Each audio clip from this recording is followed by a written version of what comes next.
I've been collecting clocks for about 6 years, and in all this time I have never come across something like this. So, what do we have here then? This is a rather small Junghans Mantel clock that was probably made in the 1950s or 1960s.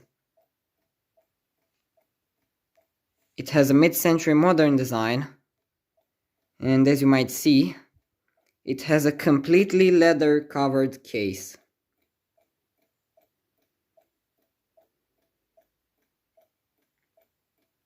Yeah, this is very unusual. I've never seen this case design before on any other clock.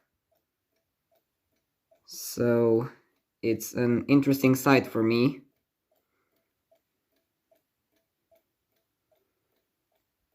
It has an 8-day movement and it works pretty well. I still need to regulate it. It gains about 2 minutes a week. And it also has a loudspeaker sort of assembly.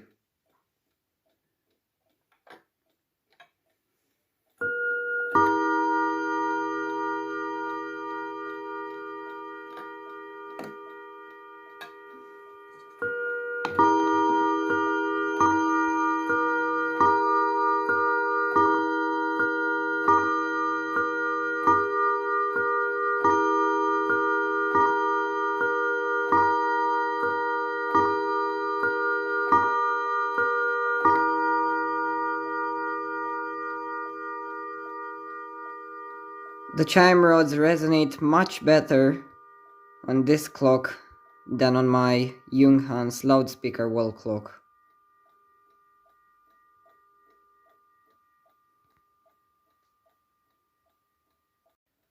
So, last month I went on a trip with some friends to the medieval fortress in my town. There was some kind of special event that day, and when we arrived, we found a bunch of tables full of antique objects, pieces of furniture, stuff like that. And there was a table full of clocks. And on that table I found this clock. It was pretty cheap, so I immediately bought it because I don't know whether I'm going to see another one of these or not. So yeah, that's how I found it. The seller is also a clock collector that lives in my town, and he has some amazing stuff for sale. As I mentioned earlier, the case of this clock is very unusual. It's in excellent condition, with a few dirty spots on it.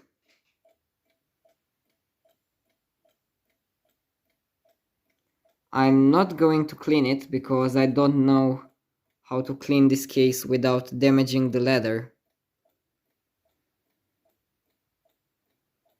And also, this is the non-original key that came with the clock.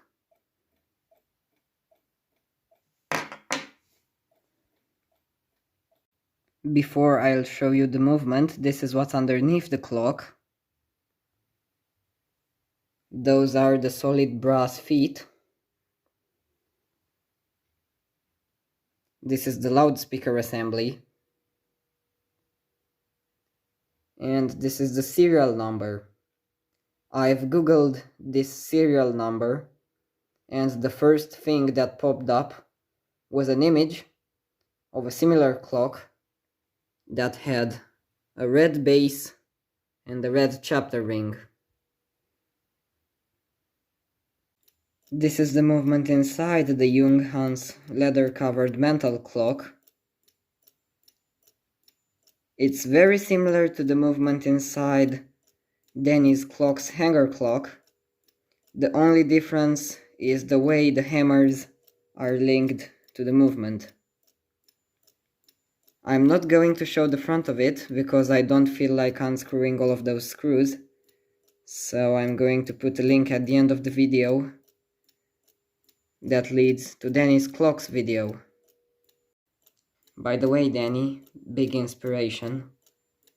You and Tommy Wiley are one of the reasons I started my YouTube channel. Up there you might be able to see the floating balance. There's a really good amplitude on that balance wheel, not gonna lie. And also down there is the loudspeaker assembly.